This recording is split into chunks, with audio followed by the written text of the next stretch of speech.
നമ്മളിവിടെയുള്ളപ്പോൾ കണ്ട വരുത്തന്മാരി കാട്ടിൽ വന്ന് വിളയാടുന്നു. ഇതിൽ പരം നാണക്കേട് എന്താ ഉള്ളത്? എനിക്ക് പുറമെ തലയുയർത്തി നടക്കാൻ കഴിയുന്നില്ല. അപ്പോൾ എന്റെ കാര്യമോ? നിനക്കെന്താ പ്രശ്നം? നിന്റെ വില പോയില്ലല്ലോ. അതെന്താണേ? നിനക്ക് ഈ കാട്ടിലൊരു വിലയുമില്ലല്ലോ. വിലയുണ്ടെങ്കിലല്ലേ അത് പോകൂ. നിന്റെ തമാശയൊക്കെ കൊള്ളാം. തമാശയൊന്നുമല്ല, കാര്യമായിട്ട് തന്നെ പറഞ്ഞതാ. ഇടിച്ചവന്റെ നട്ടല്ലൊടിക്കാൻ എനിക്കറിയാൻ മേലാഞ്ഞിട്ടല്ല. പിന്നെ അവന്റെ അടുത്തോട്ട് ചെല്ലുമ്പോ മുട്ടിനൊരു വൈബ്രേഷൻ പോലെ. അതാ. നാണമില്ലല്ലോടാ തനിക്ക് സിംഹമാണെന്നും പറഞ്ഞ് നടക്കാൻ. തന്റെ സംസാരം കേട്ടാത്തോന്നും താൻ വലിയ ധൈര്യമുള്ളവനാണെന്ന്. എടേ ഇങ്ങോട്ട് നോക്ക്. താൻ സംസാരം നിർത്തിയിട്ടേ അവനെ ഒന്ന് പെരുമാറിയിട്ട് വാ. എന്നിട്ട് നീ ഒരു പുലിയാണെന്ന് തെളിയിക്ക്. അതിനാഗ്രഹമുണ്ട്. പക്ഷേ താൻ പറഞ്ഞ മുട്ടുവേദനയുണ്ടല്ലോ, അതെനിക്കുണ്ട്. ലജ്ജാവഹം. എന്താ രണ്ടാളും തമ്മിലൊരു ചർച്ച? സിംഹവും പുലിയുമായിട്ട് കാര്യമില്ല. ധൈര്യം വേണം, ധൈര്യം. നിങ്ങൾ എന്തിനാ ഇത്ര പേടിക്കുന്നത്? താടിയും വെച്ച് ഫ്രീക്കനായി നടക്കുക. ആനയ്ക്കതിന്റെ വലിപ്പറിയില്ല എന്ന് പറഞ്ഞ പോലെയാ നിങ്ങളെ കാര്യം. അവന്റെ വലിപ്പമൊന്നും നീ ഇവിടെ വിളമ്പണ്ട. ആ വരത്തൻ കാരണം പുറത്തിറങ്ങി നടക്കാൻ പോലും കഴിയുന്നില്ല. ഞാനൊരു പഴഞ്ചൊല്ല് പറഞ്ഞതാ.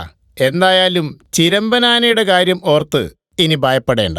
അവനെ തുരത്താൻ നമ്മുടെ ചിന്നൻ കുരുവി അയൽവനത്തിൽ നിന്നും ഒരു കില്ലാടിയെ ഇറക്കുമതി ചെയ്യുന്നുണ്ട്. അറിഞ്ഞോ നിങ്ങൾ? അതെന്തായാലും നന്നായി. അല്ലെങ്കിലേ ഇങ്ങോട്ട് നോക്ക്, എന്റെ ഈ കൈക്ക് പണിയായേനെ. അതെ അതെ, തന്റെ 2 കൈ ഒടിഞ്ഞ് താൻ സൈഡായേനെ. അല്ലേലും ആ ചോട്ടക്കുരുവി ഒരു ഉപകാരിയാണ്.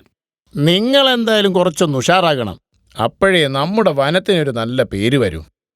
ഇപ്പോഴുള്ള പേരിന് എന്താ ഒരു മോശം? പൂവള്ളി വനം. എന്താ ഒരു ഗമ അല്ലേ? എന്തോന്നടേ, കാട്ടിലെ ബുദ്ധിജീവിയെ മാറ്റി നിർത്തിയാണോ നിങ്ങളുടെ ചർച്ച? അതാരാണ് ആ ഒരു ബുദ്ധിജീവി? വേറെ ആര്? ഞാൻ തന്നെ. നല്ല തമാശ. തമാശയല്ല, നിങ്ങളെ വെച്ച് നോക്കുമ്പോൾ ഞാൻ ബുദ്ധിമാൻ തന്നെയാ. അതെ, മന്ന ബുദ്ധിമാൻ. നമ്മളിങ്ങനെ പരസ്പരം കളിയാക്കിയാ മതിയോ? നമ്മളെല്ലാവരും ഒരുമിച്ച് ഈ കാടിന്റെ വില ചിരമ്പനാനയ്ക്ക് മനസ്സിലാക്കി കൊടുക്കണം. ഇത് കാടല്ലേ, നാടിന്റെ വിലയുണ്ടാവില്ലല്ലോ. ഡേയ്, ഇവിടെ കൂടി വന്ന സെന്റിന് 1000 രൂപ കിട്ടുമായിരിക്കും. ആ വിലയാണോ ചിലമ്പനെ അറിയിക്കേണ്ടത്? ഓ, തന്റെ ചളിയടിയൊന്ന് നിർത്തുന്നുണ്ടോടേ? എന്തായാലും ചിന്നന്റെ മച്ചൂനിയൻ വരട്ടെ.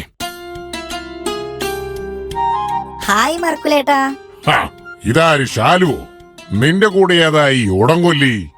ഐ ആം ചിന്നൻ ഫ്രം പൂവള്ളി വനം.